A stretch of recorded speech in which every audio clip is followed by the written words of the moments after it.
நீங்கள் ஹாஸ்பிட்டலுக்கே போக தேவையில்ல. நீங்கள் வீட்டில் இருந்தவரையே சரி பண்ண இருக்குது. பிரச்சனை இருக்குது. இயற்கை மருத்துவம், காட்டுவாசி மருத்துவம் அப்படின்னு சொல்லி உங்களை யாராவது வந்து சொன்னாங்க அப்படின்னா, மேலே மரியாதையே இருக்க மாட்டேங்குது. இல்லே கிடையாது. உனக்கு குழந்தை பிறந்துடும். ஒன்றா கூட வீட்டில் தான் பார்ப்பாங்க. ஏன்னா அவங்க ஹாஸ்பிட்டலில் நம்ப மாட்டாங்க. அந்த டெலிவரி ஆக இருந்த 3 பேருமே இறந்து போயிடுறாங்க. அதாவது நண்பர்களே, முன்னொரு காலத்துலலாம் பார்த்தீங்கன்னா, இந்த பிரசவம் அப்படின்ற ஒரு விஷயம் வந்து வீட்டில் தான் நடக்கும்.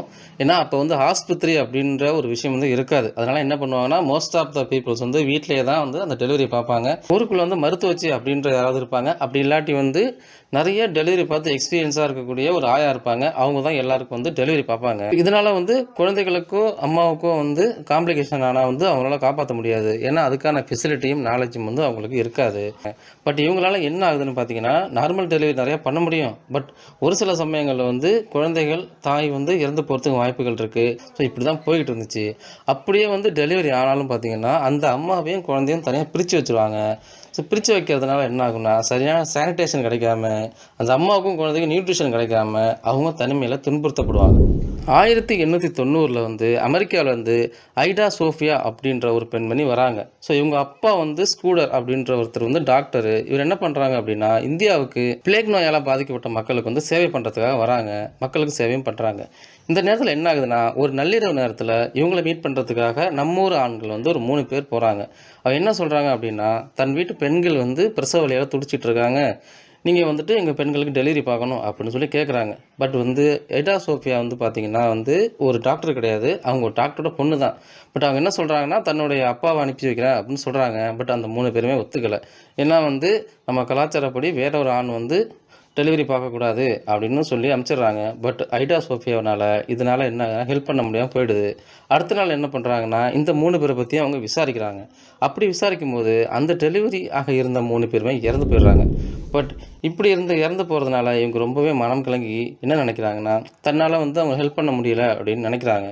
ஸோ இதனால் என்ன பண்ணுறாங்கன்னா, இவங்க வந்து அமெரிக்காவுக்கு போயிட்டு மெடிசின் படிக்கிறாங்க. திரும்பி 1899 வந்து இந்தியாவுக்குள்ளே வர்றாங்க. வந்துட்டு இவங்க டாக்டர் ஆகிட்டு அங்கேயும் நிறைய நிதி வசூல் பண்ணி இங்கே ஒரு ஹாஸ்பிட்டலாக கட்டுறாங்க. அதுதான் வந்து கிறிஸ்டியன் மெடிக்கல் காலேஜ், இன்றைக்கி வேலூரில் இருக்கக்கூடிய சிஎம்சி காலேஜ். இந்த ஹாஸ்பிட்டல் மூலயமா அங்கே இருக்கக்கூடிய நிறைய பேர் வந்து நிறைய பயனடைகிறாங்க. ஸோ இந்தியாவுக்கு சுதந்திரம் கிடைச்சதுக்கு அப்புறமும் வந்து பார்த்திங்கன்னா, நிறைய பேர் என்ன பண்ணுறாங்கன்னா, சரியான மருத்துவ வசதி இல்லாமல் கஷ்டப்பட்டு தான் இருக்காங்க.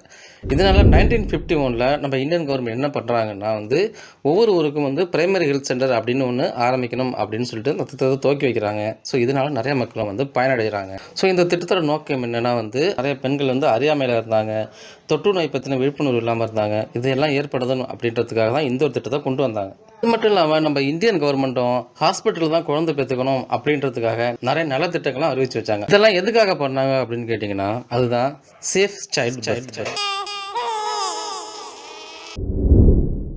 அப்படி இதெல்லாம் நல்லா தானே போயிட்டு இருக்கு. என்ன பிரச்சனைன்னு கேட்டிங்கன்னா, இருக்கு பிரச்சனை இருக்கு.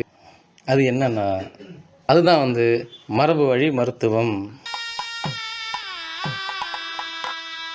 அதாவது நண்பர்களே, இந்த மரபு வழி மருத்துவம் அப்படின்னா என்னன்னு கேட்டிங்கன்னா, உங்களுக்கு என்ன பண்ணாலும் சரி, என்ன செஞ்சாலும் சரி, நீங்கள் ஹாஸ்பிட்டல் போகவே தேவையில்ல. நீங்கள் வீட்டில் இருந்தே அதை சரி பண்ண முடியும் அப்படின்றதான். அது மட்டும் இல்லை, இன்க்ளூடிங் பிரசவம். ஆமாம் நண்பர்களே, பிரசவம்னா கூட வீட்டில் தான் பார்ப்பாங்க. ஏன்னா அவங்க ஹாஸ்பிட்டலில் நம்ப மாட்டாங்க. ஹாஸ்பிட்டல் மட்டும் கிடையாது, அலோபதி மருந்தையும் நம்ப மாட்டாங்க. உங்க வசதியை எடுத்துக்காது என்னோட ரைட்ஸ். எனக்கு நீங்க எழுத்து மூலமா கேக்குறீங்க, அது ஏன் நீங்க எழுத்து மூலமா கேட்க மாட்டேங்கிறீங்க? மைண்ட்ல செட் பண்ணி வச்சுட்டேன், வீட்டில் தான் குழந்தை பெற்றுக்கணும்னு.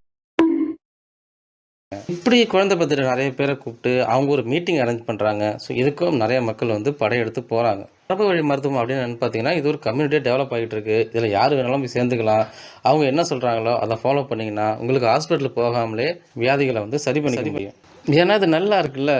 ஹாஸ்பிட்டல் போக வேண்டாம், செக்கப் போக வேண்டாம், ஹாஸ்பிட்டல் செலவே கிடையாது ஃப்ரெண்ட்ஸ், பில்லே கிடையாது, உனக்கு குழந்தை பிறந்துடும் அப்படின்னுக்குள்ள மக்கள் என்ன பண்ணுறாங்கன்னா, ரொம்ப ஈஸியாக இருக்குன்னு சொல்லிட்டு அந்த பக்கம் போக ஆரம்பிச்சிட்டாங்க. மக்கள் நிறைய பேர் இதை ஃபாலோ பண்ண ஆரம்பிச்சிட்டாங்க. நல்லா தானே இருக்குது அப்படின்னு கேட்டிங்கன்னா, அப்படிலாம் ஒன்றும் கிடையாது. பட் இது வந்துட்டு எந்த அளவுக்கு ஒர்க் ஆகும் அப்படின்னு தெரிஞ்சுக்கிறதுக்கு நீங்கள் பிரசவம் அப்படின்னா என்னென்னு ஃபஸ்ட்டு தெரிஞ்சுக்கணும். பிரசவம் அப்படின்னு பார்த்தீங்கன்னா, பொதுவாக சொல்கிற மாதிரி 10 மாதம்னு சொல்லுவாங்க. 10 மாதம்லாம் கிடையாது. பிரசவம் அப்படின்றது வந்து பார்த்தீங்கன்னா 9 மாதம் 7 நாள்.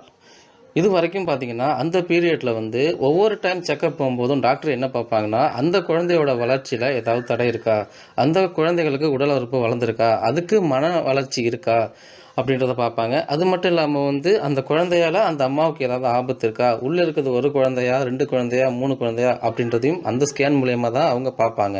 ஒவ்வொரு வாட்டி ஸ்கேன் போகும்போதும் வந்து அந்த குழந்தையோட ஹார்ட் பீட்டையும் அவங்க மானிட்டர் பண்ணுவாங்க. இது மூலியமாக வந்து அந்த அம்மாவோட ஹெல்த்தில் எவ்வளோ இம்பேக்ட் இருக்குது அப்படின்றதும் தெரியும். இப்படி மாதம் வாரம் செய்யக்கூடிய செக்கப்புகளை வைத்து அந்த மதர் வந்து ஹை ரிஸ்க் மதரா லோ ரிஸ்க் மதரா அப்படின்றத வந்து அந்த மருத்துவர் தீர்மானிப்பார். அதை வச்சு தான் அதை அவங்களுக்கு ட்ரீட்மெண்ட் கொடுப்பாங்க. ஹாஸ்பிட்டலை பொறுத்த வரைக்கும் வந்து ஒவ்வொரு டாக்டரும் வந்து இப்படி தான் 9 மாதத்துக்கு மேலே வரைக்கும் ஒவ்வொரு கர்ப்பிணி பெண்ணையும் கோழி அடகாக்கிற மாதிரி காத்து கொண்டு வருவாங்க. பட் இது வந்து அவ்வளோ ஈஸியான ப்ராசஸ் கிடையாது. ஸோ பிரசவம் அப்படின்றத ஈஸியாக ஒரு வார்த்தையில் சொல்லிட்டாலும் பட் அதில் வந்து 4 ஸ்டேஜஸ் இருக்குது. அது என்னென்னு நம்ம பார்க்கலாம். ஃபஸ்ட்டு ஸ்டேஜ் என்னென்னு பார்த்தீங்கன்னா வந்து கான்ட்ராக்ஷன், அதாவது வயிறு வலிச்சு கர்ப்பப்பை சுருங்க ஆரம்பிக்கிறது. இந்த டைமில் பார்த்தீங்கன்னா கர்ப்பை வாய் வந்து ஓப்பன் ஆகும். இதுதான் வந்து ஃபஸ்ட்டு ஸ்டேஜ். 2வது ஸ்டேஜில் பார்த்தீங்கன்னா குழந்தை டெலிவரி ஆகிற ஸ்டேஜ். இந்த ஸ்டேஜ் பார்த்தீங்கன்னா 1லேருந்து 2 மணி வரைக்கும் நீடிக்கும். ஸோ அந்த வலியை வந்து அந்த அம்மா வந்து தாங்கி தான் ஆகணும். இப்போ பார்த்தீங்கன்னா 3வது ஸ்டேஜ் என்னென்னா குழந்தை டெலிவரி ஆனதுக்கு அப்புறம் அந்த ப்ளசண்டா தொப்புள் கொடி வந்து டெலிவரி ஆகணும். தொப்புள் கொடி அப்படின்றது 5 நிமிஷத்துலேருந்து 30 நிமிஷத்துக்குள்ள டெலிவரி ஆகலை அப்படின்னா அந்த அம்மாவுக்கு வந்து ரொம்பவே காம்ப்ளிகேஷன் ஆகிடும். இது ரொம்ப கவனமாக பார்த்து கொள்ளக்கூடிய ஒரு விஷயம்.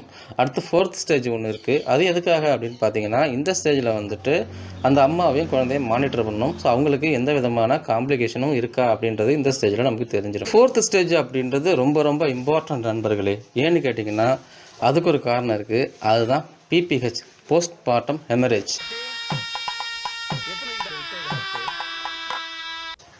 அதாவது இந்த PPH அப்படின்றது என்னென்னு கேட்டிங்கன்னா நார்மலாக ஒரு டெலிவரியின் போது பார்த்திங்கன்னா ஒரு அம்மாவுக்கு வந்து அதிகபட்சமாக வந்து ஒரு 500 ml தான் பிளட் லாஸ் ஆகலாம். அதுக்கு மேலே ஆகக்கூடாது. ஸோ சப்போஸ் 500லேருந்து 1000, 1500 அப்படின்னு போச்சுன்னா வந்து அதுதான் போஸ்ட் பார்ட்டம் ஹெமரேஜ். உங்களுக்கு இது தெளிவாக சொல்லணும் அப்படின்னா நீங்கள் எல்லாரும் பிதாமகன் படம் வந்து பார்த்துருப்பீங்க. அந்த படத்தில் என்ன பண்ணுவாங்கன்னா ஒரு அம்மா வந்து நிறை மாத கர்ப்பிணி நடந்து வந்துட்டு இருப்பாங்க. அந்த நிறை மாத கர்ப்பிணி வரக்கூடிய அம்மா வந்து திடீர்னு வலி வந்து கீழே விழுந்துருவாங்க. அப்போ அங்கே இருக்கக்கூடிய ஒரு ஆள் என்ன பண்ணுவார்னா தன்கிட்ட இருக்க கத்தியை வந்து உத்து பார்ப்பாரு. கொஞ்சம் நேரத்தில் அந்த அம்மாவுக்கு வந்து குழந்தை பிறந்துடும். அந்த அம்மாவும் இறந்துருவாங்க. சப்போஸ் வந்து அவர் கத்தி எடுத்து அந்த குழந்தைய வயிற்றை கிழிச்சு தான் எடுத்திருப்பாரு அப்படின்னு நினச்சிருந்தீங்கன்னா படம் பார்க்கும்போது நானும் அப்படி தான் நினச்சேன். ஆக்சுவலாக வந்து எனக்கு படிக்கும்போது தான் தெரிஞ்சுது அவர் கத்தியை உத்து பார்த்தது எதுக்குன்னா வந்து அந்த தொப்புள் கொடியை கட் பண்ணுறதுக்காக தான். இப்போ எதுக்காக அந்த அம்மா இறந்தாங்க, எதுக்காக அப்படின்னா வந்து அதுதான் நண்பர்களே PPH, post partum haemorrhage. Delivery ஆனால் கொஞ்ச நேரத்துலேயே ஒரு அம்மா இறக்குறாங்க அப்படின்னா அது PPHால் தான் இருக்கும். ஸோ அதிகப்படியான ரத்தங்கள் போனதுனால தான் அந்த அம்மா வந்து இறந்து போயிருப்பாங்க. சினிமாவில் வந்து அதை டீட்டெயிலாக காட்டியிருக்க மாட்டாங்க. உடனே வந்து அந்த கம்யூனிட்டியில் வந்து எங்களுக்கெல்லாம் இது ஆகாது, நாங்கள்லாம் முன்னாடியே ப்ரிப்பரேஷனில் இருப்போம், நாங்கள்லாம் இயற்கையான உணவுகளை எடுத்துப்போம்னு சொன்னீங்கன்னா அதெல்லாம் உண்மை கிடையாது. PPH அப்படின்றது யாருக்கு வேணாலும் வரலாம், அந்த டைமில் யாருக்கு வேணாலும் வரலாம், இவங்களுக்கு தான் வரும் அப்படின்றதெல்லாம் கிடையவே கிடையாது. ஹாஸ்பிட்டல்லே பயப்படக்கூடிய இந்த மாதிரியான விஷயங்களுக்கு ஹோம் டெலிவரி பண்ணுறதுக்கு எப்படி இந்த பெண்கள் ஒத்துக்கிறாங்க? அதாவது இந்த பெண்கள் ஏன் ஒத்துக்கிறாங்க அப்படின்னு கேட்டிங்கன்னா அதுக்கு முக்கியமாக 3 விஷயம் இருக்குது. அது என்னென்னா, ஒன்று வந்து அறியாமை, 2வது வந்து சினிமா, 3வது வந்து ஹாஸ்பிட்டல் ஸ்டாஃப்ஸ். அதாவது நண்பர்களே இந்த சினிமா அப்படின்ற ஒரு விஷயத்தை எடுத்துக்கிட்டிங்கன்னா தொன்று நடக்கிற ஒரு விஷயம் ஒன்று இருக்குது. அது என்னென்னா படத்தோட காட்சிகளில் வந்து நிறை மாதம் கர்ப்பிணியாக இருப்பாங்க. ஷோன்னு மழை பெய்யும், பயங்கரமாக இடி இடிக்கும், அவங்களுக்கு டெலிவரி பார்க்கறதுக்கு கஷ்டப்படுவாங்க, டெலிவரியும் ஆகும், பட் அந்த அம்மா இறந்து போயிடுவாங்க. இல்லைன்னா வந்து ஹீரோ வந்து ஒரு நிறை மாத கர்ப்பிணியை வச்சுட்டு வண்டியில் போயிட்டு இருப்பார், பின்னாடி வில்லன்கள்லாம் துரத்திட்டு இருப்பாங்க, வழியிலே டெலிவரி ஆகும். ஸோ இந்த மாதிரியான காட்சிகள் வந்ததுனால நம்ம ஊர் பெண்களுக்கு டெலிவரி அப்படின்னாலே பயங்கரமான ஒரு பயம் கிரியேட் ஆகிடுச்சு. இதனால தான் வந்துட்டு ஹாஸ்பிட்டல் போகிறதுக்கும் அவங்க யோசிக்கிறாங்க, குழந்தை பெற்றுக்கிறதுக்குமே அவங்க வந்து யோசிக்கிறாங்க. இன்னொரு முக்கியமான விஷயம் என்னென்னு கேட்டிங்கன்னா அதுதான் ஹாஸ்பிட்டல் ஸ்டாஃப்ஸ். ஸோ ஹாஸ்பிட்டல் போனாலே திட்டுறாங்க, கத்துறாங்க, எங்களுக்கு வந்து மரியாதையே இருக்க மாட்டேங்குது அப்படின்ற ஒரு மனநிலை தான் இன்றைக்கி உள்ள பெண்களுக்கு வந்து உருவாகிருக்கு. உண்மையானு பார்த்தீங்கன்னா இது வந்து உண்மைதான்.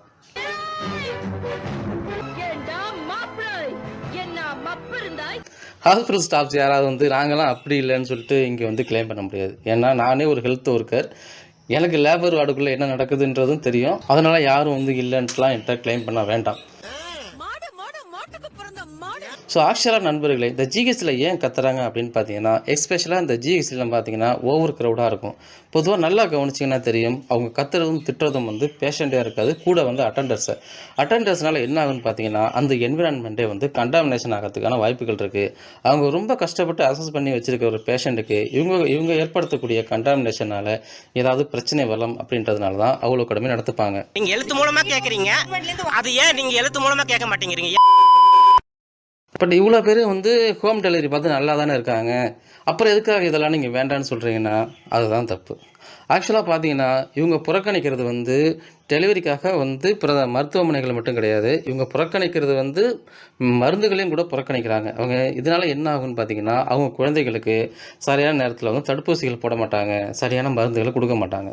இப்போ நம்ம கஷ்டப்பட்டு விரட்டி அடித்த பெரியம்மை, போலியோ, மலேரியா மாதிரியான பிரச்சனைகள் வந்து இந்த குழந்தைகளுக்கு ஈஸியாக அட்டாக் ஆகிறதுக்கான வாய்ப்புகள் வந்து நிறையா இருக்குது. நல்லா யோசிச்சு பாருங்கள், நம்ம கவர்மெண்ட் வந்து இது எல்லாத்தையும் ஒழிச்சது எதுக்குன்னா, ஒரு ஹெல்த்தியான இந்தியாவை உருவாக்கணும் அப்படின்றது தான். பட் இவங்க வந்துட்டு இந்த மாதிரி தடுப்பூசிகளை வந்து புறக்கணிக்கிறதுனால இந்த குழந்தைகள் வந்து 100% போலியோனால அட்டாக் ஆகிறதுக்கான வாய்ப்புகள் இருக்குது. ஸோ இப்படி அட்டாக் ஆகிறதுனால வந்து ஹெல்த்தியான ஒரு இந்தியாவை உருவாக்க முடியாது, சரியான வேலைக்கு போக முடியாது, சரியாக எந்த ஃபேமிலியுமே வந்து முன்னேற முடியாது. இப்படி இருந்தால் இந்தியா எப்படி முன்னேறும்? ஜோக்கர் தான், நான் மட்டும் ஜோக்கர் இல்ல, என் தலைவர் நிக்கில் அவர்களும் ஜோக்கர் தான். பட் நீங்கள் பார்க்குற இந்த கூட்டம்லாம் வந்து நல்லபடியாக டெலிவரி ஆன கூட்டம் தான் வருது. பட் இதில் ஃபெயிலியர்ஸுமே இருக்கும், பட் அவங்களாம் வரமாட்டாங்க. அவங்களாம் இப்போ எங்கே இருப்பாங்கன்னா, திருப்பூரில் யூடியூப் பார்த்து பிரசவம் பார்த்ததில் கடந்த 22ஆம் தேதி கிருத்திகா என்கிற பெண் பலியானார். இது தொடர்பாக திருப்பூர் சுகாதாரத்துறை கொடுத்த புகாரின் பேரில் கிருத்திகாவின் கணவர் கார்த்திகேயன், அவரது நண்பர் பிரவீன், அவரது மனைவி லாவண்யா ஆகிய 3 பேர் மீது போலீசார் வழக்கு பதிவு செய்தனர். அங்கே தான் இருப்பாங்க. வீட்டிலே குழந்தை பெற்றுக்கிறது வந்து லீகலான ஒரு விஷயமா அப்படின்னு கேட்டிங்கன்னா, வீட்டிலே குழந்தை பெற்றுக்கிறது வந்து லீகலான ஒரு விஷயந்தான். பட் இவங்க எந்த பிரச்சனையும் வரக்கூடாது அப்படின்ட்டு எப்படி கிளைம் பண்ணுறாங்க அப்படின்னா வந்து அவங்களோட வீடியோவிலேயே முதலே போட்டுறாங்க. ஆர்டிகல் 29 படி வந்து இது வந்து லீகலான ஒரு விஷயம் அப்படின்றத. ஆக்சுவலாக ஆர்டிகல் 29 அப்படின்றது ஒவ்வொரு இந்திய குடிமகனுக்கும் தன்னுடைய கலாச்சாரத்தை காப்பாற்றுறதுக்கான ஒரு உரிமை உண்டு அப்படின்றதான் வந்து ஆர்டிகல் 29. இதில் வந்து குழந்தைய வந்து வீட்டில் பெற்றுக்கிறது அப்படின்றது வந்து இந்தியா கலாச்சாரம்லாம் ஒன்றும் கிடையாது. ஏன்னா அந்த காலத்தில் வந்து ஹாஸ்பிட்டல் எதுவும் கிடையாது, அதனால வந்து வீட்டில் பெற்றுக்கிட்டாங்க. இப்போ நிறைய ஹாஸ்பிட்டல் வந்தாச்சு. இப்போ என்னென்னா எல்லாரும் ஹாஸ்பிட்டல் வந்துட்டு குழந்தை பெற்றுக்கிறாங்க. இதில் நாங்கள் இன்னும் பின்னோக்கி தான் போய் குழந்தை பெற்றுக்கோம், அதான் எங்கள் கல்ச்சர்னு சொன்னீங்கன்னா அது வந்து பெரிய முட்டாள்தனம். ஸோ இந்த வீடியோ பார்க்குறவங்க முக்கியமாக பெண்கள் யாராவது இருந்தீங்க அப்படின்னா, யாராவது வந்து உங்களை டெலிவரிக்காக வீட்டிலே பார்த்துடலாம், வீட்டிலே பண்ண முடியும், இயற்கை மருத்துவம், காட்டுவாசி மருத்துவம் அப்படின்னு சொல்லி உங்களை யாராவது வந்து சொன்னாங்க அப்படின்னா உடனேயோட ஒரு தட்டி அப்படியே விரட்டி விட்டுருங்க. முக்கியமாக இந்த வீடியோ வந்து ஷேர் பண்ணுங்கள். ஸோ இந்த வீடியோ நோக்கமே எல்லாருக்கும் ஒரு அவேர்னஸ் க்ரியேட் பண்ணணும் அப்படின்றது தான். Thank you very much.